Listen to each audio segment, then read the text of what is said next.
Good. Really on the outside here. She started to get going. I'm gonna draw away. So that's Annie's first real worry. All right, we are here with Annie, the little 2-year-old wildie. She's got about a year now here under her belt, working together with her on groundwork and walking around and all that kind of stuff. If you're new here and unfamiliar, a wildie is like a Canadian Mustang. And so essentially she's come from the wild and is coming along so well that today I thought I would try to see how she would do with a saddle. So the first thing I want to do is I want to brush her. And brushing can be pretty beneficial for your relationship because you're doing something that is hopefully something that they like. Now Annie's had her fair share of groomings and brushings, so she knows what I've got in my hand. It's not a concern to her. In fact, if anything, she will move around quite happily to have different parts of her brushed. So we'll just get a little bit of a brushings going on. Knock off the sand.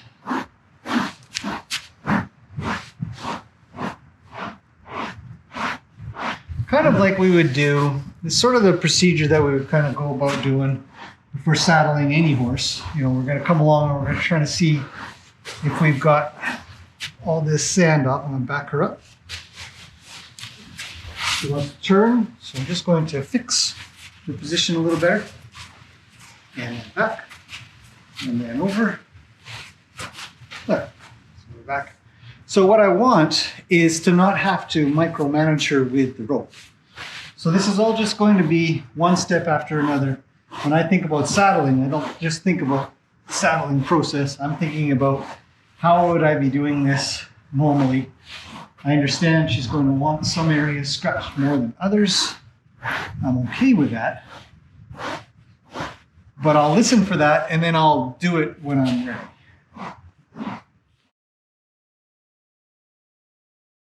And we'll come on the other side.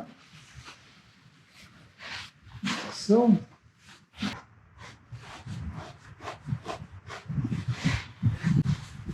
mean, ideally, I don't really want to hold on to the lead rope all the time. I don't want to have to micromanage a horse. They should just be pretty cool with standing around. Which she is. Quite often. Very, very few times do I need to do anything to have her stay and hang out for a solid groomings. She is a big fan, which is a huge bonus. We really want that in our horses. We want them to want us to touch them and take care of them, especially because one day they will get hurt. Horses are like that. They tend to get hurt doing something, and then you've got to fix it a little. Here, it's all you. And so we got to be able to touch them in all kinds of places. And I'm going to try to stay pretty loose on the lead rope. And we're going to start just with a blanket that she's had on her many times. I'm going to approach her in a way that might seem, I don't know, aggressive is not the word, but might be a little bit quick. So she might feel a little worried. So we're going to take that back out of her. I think it goes in her. So there's her ears. And say, you're a good girl. Come here. Yeah, you're a big girl.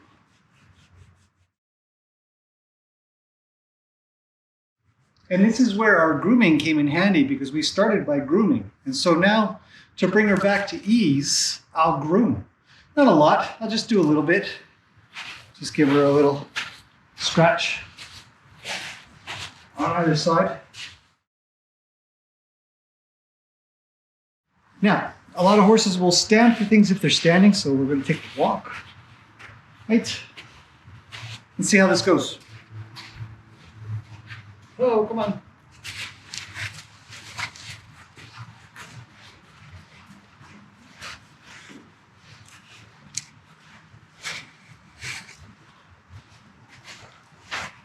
pretty uneventful. I don't feel any concern on the end of the lead, so I think I'm not going to bother going any further.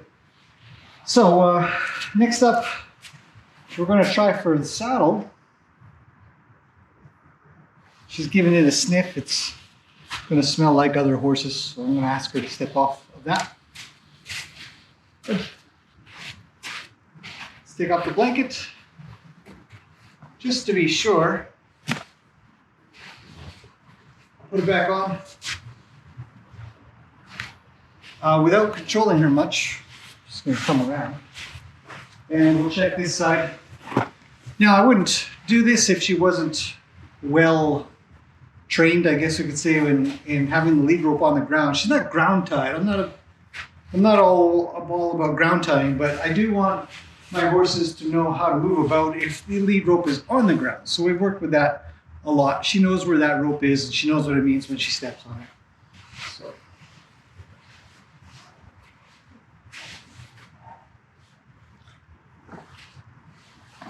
I would say she's about, I'd say she's about 80% good. Could work on that 20% for sure. I'd like to see her be less concerned, less flinchy when I go to chuck this thing up.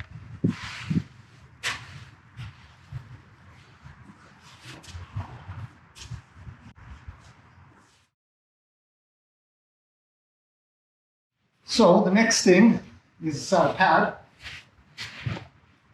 We'll put that up there. I don't think it's going to be an issue, but we'll take a walk anyways.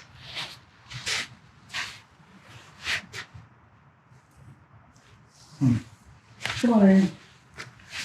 Let's take a walk.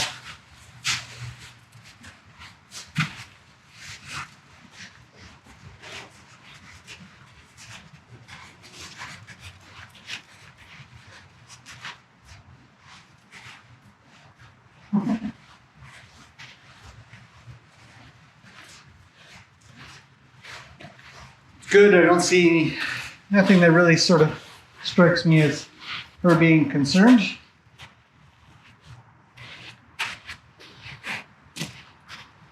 It'll be a little rougher here, sort of take it on and off in a bit more of a careless fashion.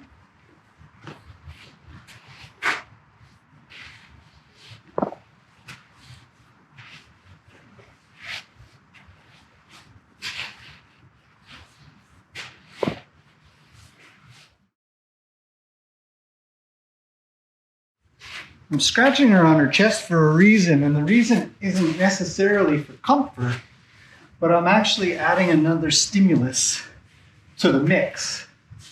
So I do this, and then chuck that up top. It essentially good.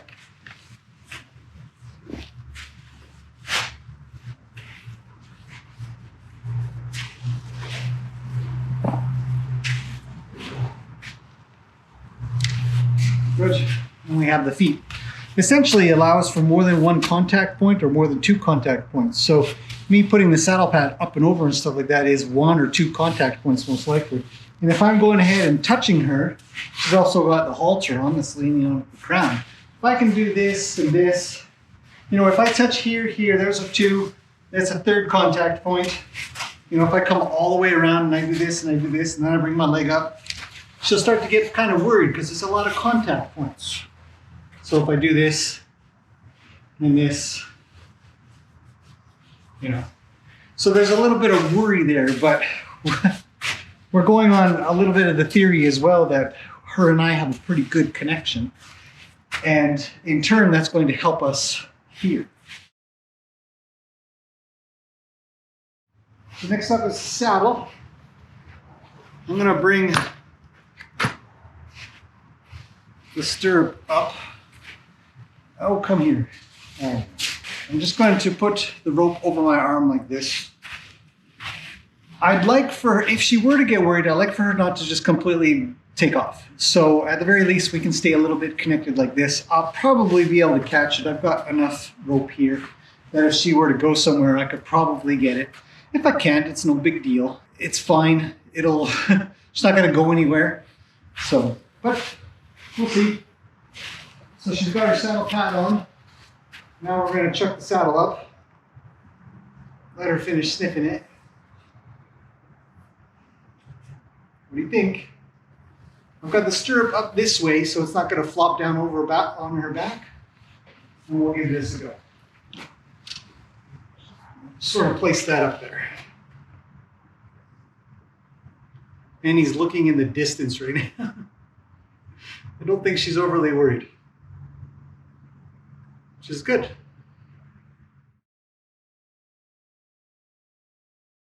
All right. Let's take it all off and do it again.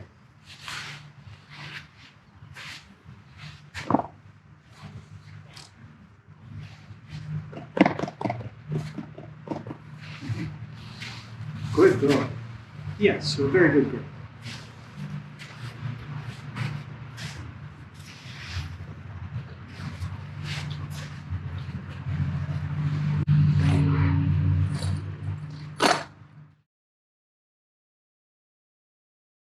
Okay, so she's flinchy, which I don't want her to be afraid. So what we can do next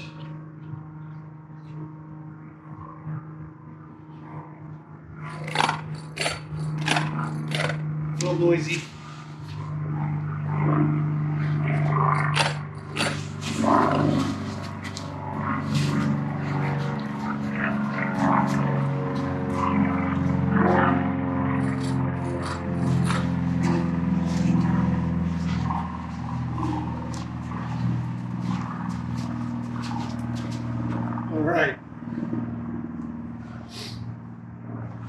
What I want to do next is have the cinch come down and flop against her side. So, I'll show you how I might think about that.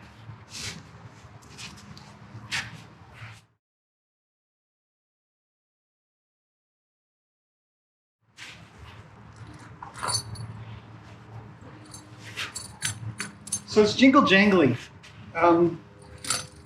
And there's nothing wrong with showing your horse how jingle jangly it is. And they're like, it's okay. It's just jingle jangly. So that's all right.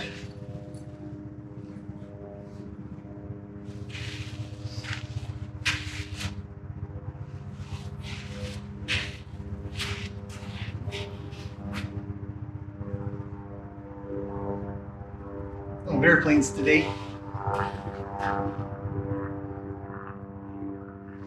I think she's doing okay.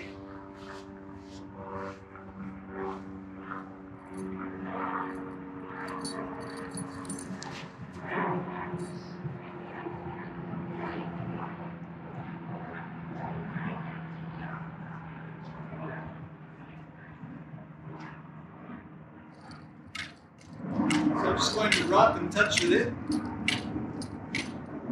and provide some reassurance. I'll give her some pets. So something that she's very used to is being pet around her face. We're going to give this a go.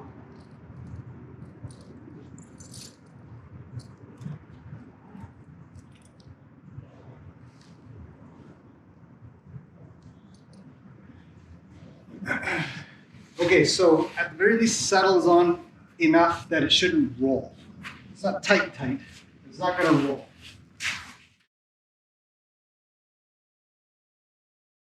Okay, I can already feel myself sort of building up a little bit of tension inside of myself.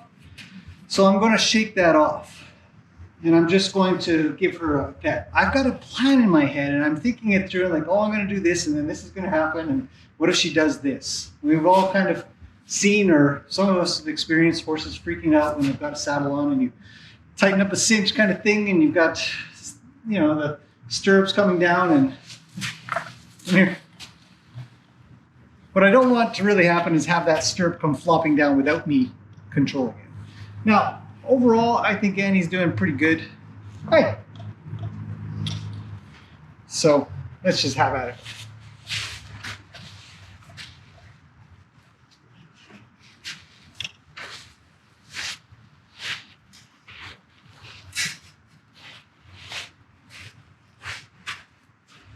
Okay, loose, a little bit loose for the lead. I'm just going to bring this up another notch. And then we've got a second strap to put in.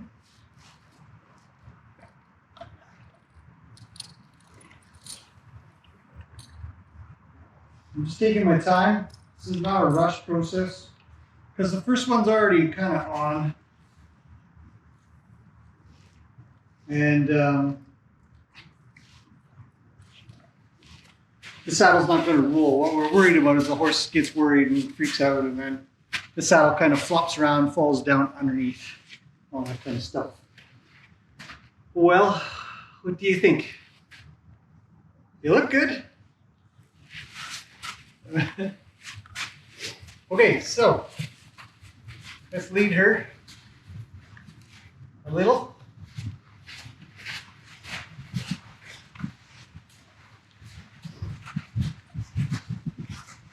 I should give actually a tip here.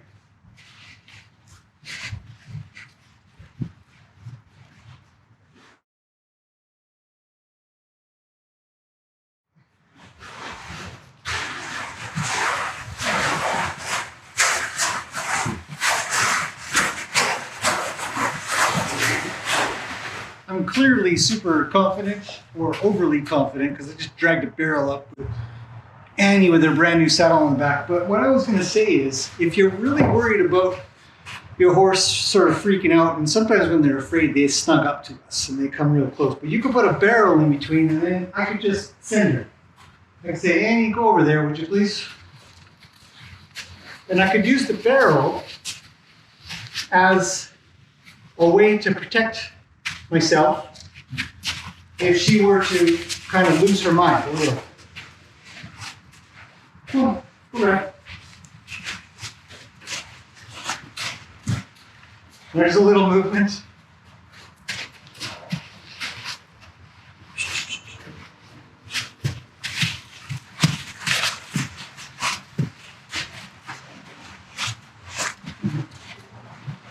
So that would be a technique you could use if you're kind of new or you're especially worried or you don't move so fast, and you know horses do move fast.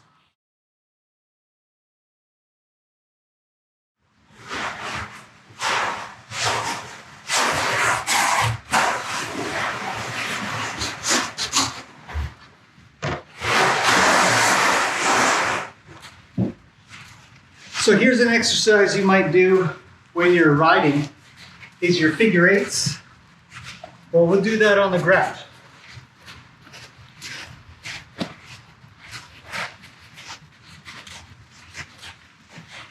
And we don't let them cheat. Oh. Go on.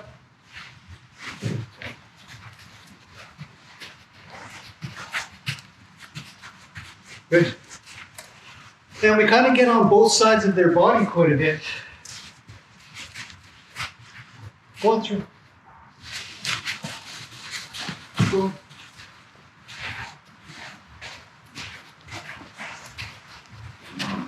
And we can also practice switching sides with our leads.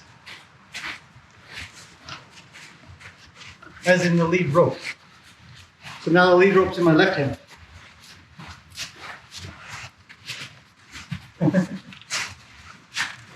Oh, keep going.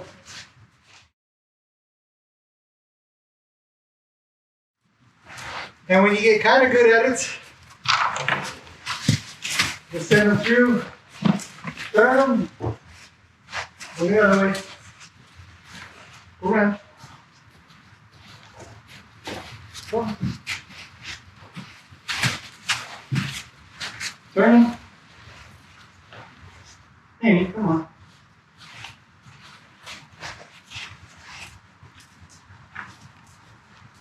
Go ahead.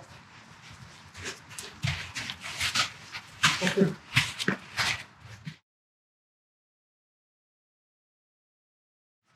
pretty good. I think that I could probably say that that is a huge success.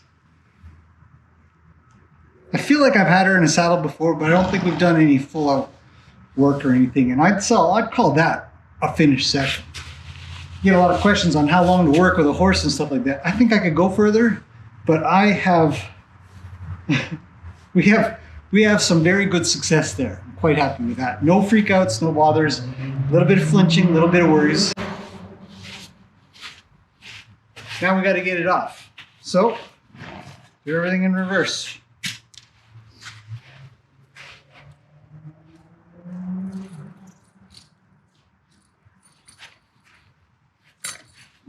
A horse can get pretty worried when that happens. So we'll just check that out, see how she is. Come around. You take this and sometimes you put it up on the saddle and it worries because it's going to jingle jangle on the other side. If it jingle jangles on the other side and she gets worried about that side, there's a chance she'll come towards me. So we'll just place it up there. She's resistant to me switching sides. I don't know if you can see that. I'm going to put that down. I'm going to avoid thinking about it much. She's going to avoid thinking that I've got her face in my hands. I might even provide just a little bit of trouble here. Because she's done so well. She's okay. Take everything off. I'll let that stirrup slide across as well. And call it a day.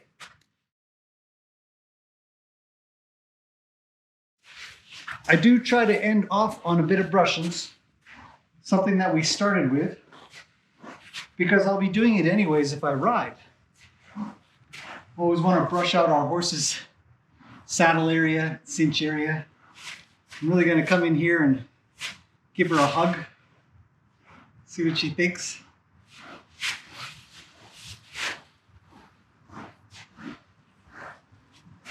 Let's get the cinch area.